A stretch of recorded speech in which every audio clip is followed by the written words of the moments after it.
What is up guys, and welcome back to the channel. And in today's video I want to talk about a shoe, and this really pains me to want to do this video, but I have to talk about this particular skate shoe which I've had to give up skating completely just because they simply are not good enough in my opinion. So before I start this video, I want to say that all these opinions are my own. You may have a completely different opinion and experience with this particular shoe, but this is just me explaining my experience, and hopefully it helps some of you guys out there when you're looking at buying your next set of skate shoes. And just a quick little note as well, if you're a regular subscriber, apologies that there hasn't been much content going on the channel recently, but the weather here in the UK has been absolutely awful, and the only couple of occasions that I've managed to get out skating, I just wanted to skate. So I haven't had any chance to do any outdoor videos, but hopefully the weather will pick up and I'll be back on it again soon. So what shoe are we talking about? Well, we are talking about the Converse CTA Pros, the Chuck Taylors. And these shoes are absolutely iconic in terms of their styling, and I absolutely love them as well. I love the way they look, and I love the way they look when other people are skating them as well. So all in all, really, it is sad for me to say that I just cannot skate these shoes anymore, and there's a number of different reasons which I'll go through now. First of all, and I think this is probably one of the major gripes with Converse shoes of this particular sole pattern, and I've experienced it as well, is that these soles wear out way too quickly. If you compare these to like a Vans shoe that have like the deep waffle now, which is an update they've recently introduced, and other shoes as well on the market, they just have a lot deeper tread, which lasts a lot longer. So one of the things which you'll find with Converse, and you can see it here, these are on my canvas ones which I tried, the soles are already starting to go when the rest of the shoe is still looking relatively good in terms of condition.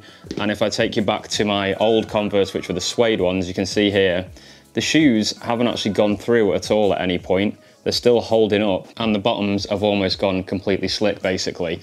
And if you look at the toe on this one, which is the other suede shoe, that toe piece is absolutely blown out, and the whole sole is actually coming away from the shoe itself. So it is one of the biggest problems with Converse shoes, is that the soles just don't last as long as the rest of the shoe. And it's really annoying, because if you're pushing at, say, a wooden skate park, or actually even a concrete skate park, I started to notice with these that my foot was slipping, and at that point I kind of just had to give up wearing them. So that's the first real reason that I think that these are just not a good choice for skating anymore for me, because the soles just don't last long enough. They don't last as long as the rest of the shoe, and you'll end up having to buy new ones just because of the sole, which really sucks. Now, the next thing that I wanted to mention, and this is a big difference, if you definitely are going to buy Converse and you definitely want to skate them, make sure you get the suede ones. 100% get the suede ones. So here I've got the suede ones and I've got the canvas ones as well. The suede ones held up way better than the canvas ones. I was actually very impressed with how these held up. I thought they wouldn't last as long as this in terms of the kind of outer materials, but you can see here from my canvas one here, this is my dominant foot which I use for skateboarding. There's a massive hole in the side which happened when I started trying kickflips with these, and no joke, this happened on day one of me wearing them. So day one of me wearing them, I was trying to nail heel flips on this bank, and I managed to blow through the shoe in the first like session basically.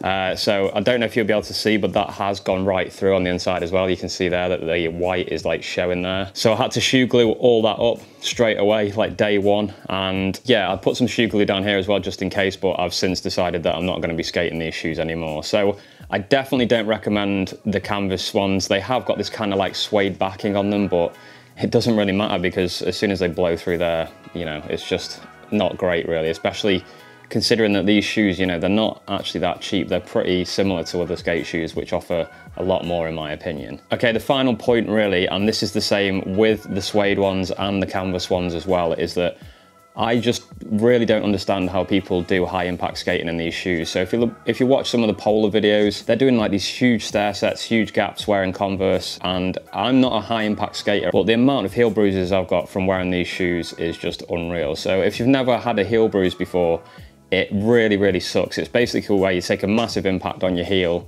and you get this really weird feeling in your heel, and it can last quite a long time as well. It can also happen if you're just skating loads and loads. You can get heel bruising, and it kind of sucks as an injury. It goes away eventually, but it can kind of stop you from skating. So the amount of times I've had heel bruises in these from like the most ridiculous stuff is just another reason why I've had to just end up not skating them anymore. So I remember once I was trying to get a kickflip out of a kicker which went to flat, so basically just like a small fly out, and I missed one of the kickflips and just put my foot down and I got a heel bruise. So it is really unfortunate about these shoes because, like I say, I find the styling iconic. I really love the way that they kind of feel on the board in a way. I mean, you do get a lot more board feel with these because they're like thinner, lighter material. But in terms of practicality, actually skating them and doing drops or anything that has a vague impact on your heel, and also the longevity of the soles as well, they're just not a practical option at all. So are they actually good for anything at all? Well, the one thing which I would only ever use these for now is if I was only doing transition skating. If I wasn't leaving the ground at all, if I wasn't having to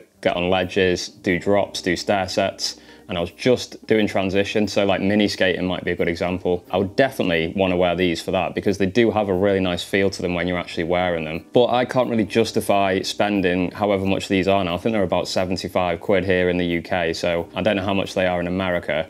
But I can't really justify spending that much money on a skate shoe, which I can only use to skate mini and transition. I need a good all-round shoe. So what have I moved on to after these shoes? Well, I like high tops a lot and I've only skated a few different types, to be honest, but at the moment I am skating these. These are the SB Blazers and they are just a really, really good shoe. So I think these are some of the premium ones, but I actually got them in the sale. They were the same price as normal Blazers, but I got this really like cool colorway, which I really like, this kind of worn look.